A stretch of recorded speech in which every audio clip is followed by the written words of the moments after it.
on the fringes of known space, there drifted a lone vessel, damaged, isolated, and spinning slowly through the darkness. Inside, among the flickering lights and echoing metallic clangs, a human man awoke, disoriented and struggling against his restraints. He remembered the chaos of an attack, the frantic attempts to evade capture, and the last shudder of his ship as it surrendered to stasis. The compartment was cramped, lined with alien equipment he couldn't recognize. He squinted, straining his eyes in the dim light, but nothing looked familiar. He knew he wasn't on his own ship anymore. The smell of antiseptic mixed with something earthy and floral, a scent he couldn't place. Adjusting his eyes, he realized he was alone. For now. As his thoughts gathered, the sound of the door panel hissed. He tensed, preparing for the worst. Through the door stepped a figure, a tall, lithe being wrapped in pale, flowing robes that seemed to shimmer in the low light. Her features were delicate, her skin a deep shade of blue, almost luminous, and her eyes, large and an unnatural shade of violet, held both curiosity and caution. She spoke, a series of melodic, resonant syllables. The man's translator, a small, sleek device implanted near his ear, fizzled to life, though the translation was imperfect. "Are you human?" she asked, her voice a mixture of awe and trepidation. He nodded, feeling the weight of her gaze as it lingered on him, analyzing, perhaps even probing. She tilted her head, a slight smile touching her lips as if amused by his presence. "I am, well, they call me the keeper of this vessel. I wasn't expecting a passenger," she said. "Not much of a willing passenger," he responded, with a humor born more of nerves than amusement. She regarded him carefully. "You're not a prisoner here. We picked you up from the wreckage, and I'm assessing if you pose any risk to my people, or to me." With that, she extended a hand, offering a small crystalline orb. He took it hesitantly, feeling its warmth. "This will act as your guide, should you need to move through the ship. I am bound to assist you, at least until we can determine what to do with you." He stared at the orb, its faint glow casting shifting patterns over his hand. "And what do you want me to do, exactly?" "Stay out of trouble," she replied, eyes sparkling with a hint of a challenge. She turned, her steps as silent as her gaze was unyielding, and disappeared down the corridor, leaving him alone with his thoughts. In the days that followed, they established a cautious routine. He explored the ship, under the watchful presence of the crystalline orb.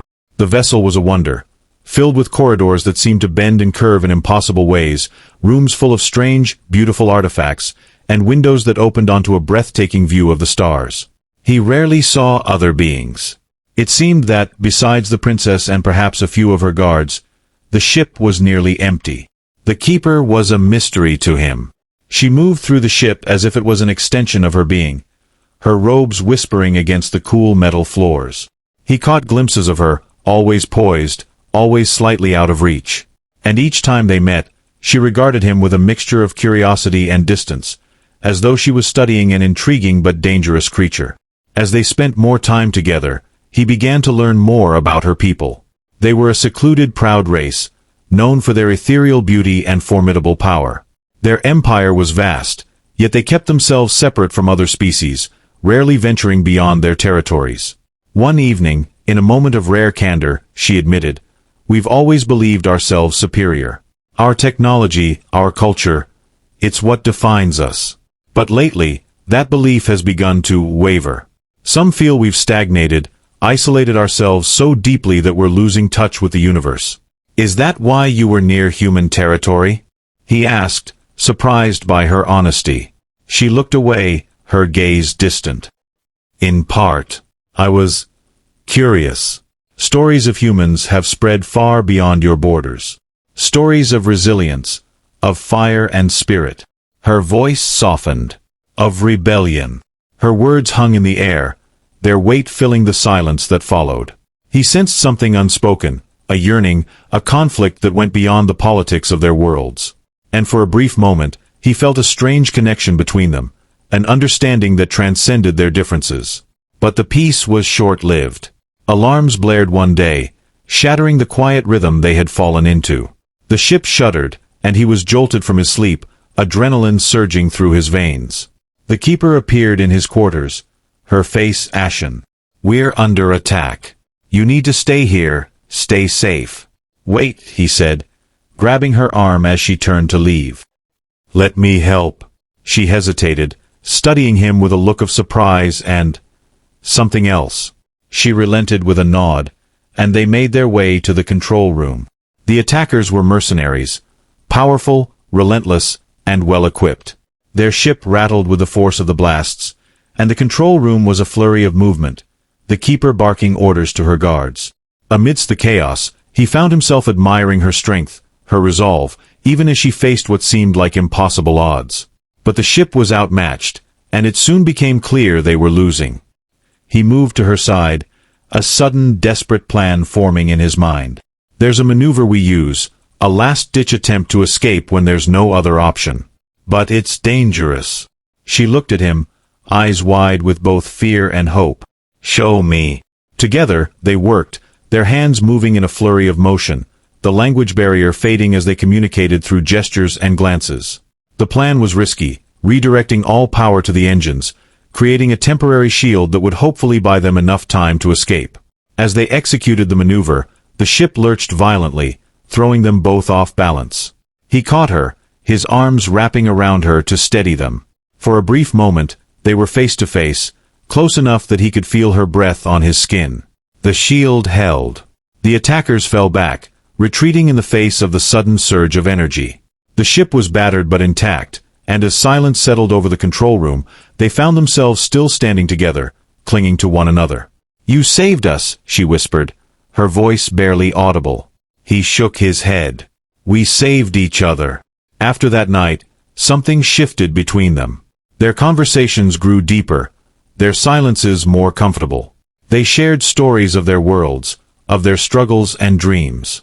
He learned of her life as a royal, the weight of her duties, the isolation she felt even among her own people. And she, in turn, learned of his life, a life of exploration, of wonder, and of hardship. One evening, as they stood by a large viewport, watching the stars drift by, she turned to him, a question in her eyes. "Do you think our worlds could ever truly understand one another?" He looked at her, considering his answer. "Maybe.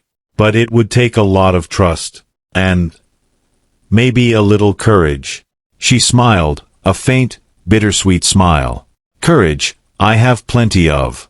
Trust, on the other hand," she trailed off, her gaze turning inward. "I've been betrayed before. There are those who would do anything for power, even if it means destroying something beautiful." He reached out, his hand covering hers. "You don't have to face that alone." In the quiet that followed, he realized the depth of his feelings for her, a depth he hadn't expected. And as they stood there, side by side, he sensed that she felt the same. But their time was running out. Eventually, she would have to return to her people, to her duties, and he to his. They were from two different worlds, bound by a connection that was as impossible as it was undeniable. When they finally reached the edge of her empire's territory, she looked at him, her expression a mixture of sorrow and resolve. "This is where we part ways," she said softly. He nodded, feeling a heaviness settle over him. "I know." They stood in silence, the words they wanted to say lingering in the air, unspoken. And then, without another word, she leaned forward, pressing her lips to his in a kiss that was both a farewell and a promise. As he watched her leave, he knew that he would carry the memory of her, the keeper, the princess, the woman he had come to care for, with him, no matter where his journey took him. And perhaps one day, their paths would cross again, in a universe vast and mysterious enough to make anything possible.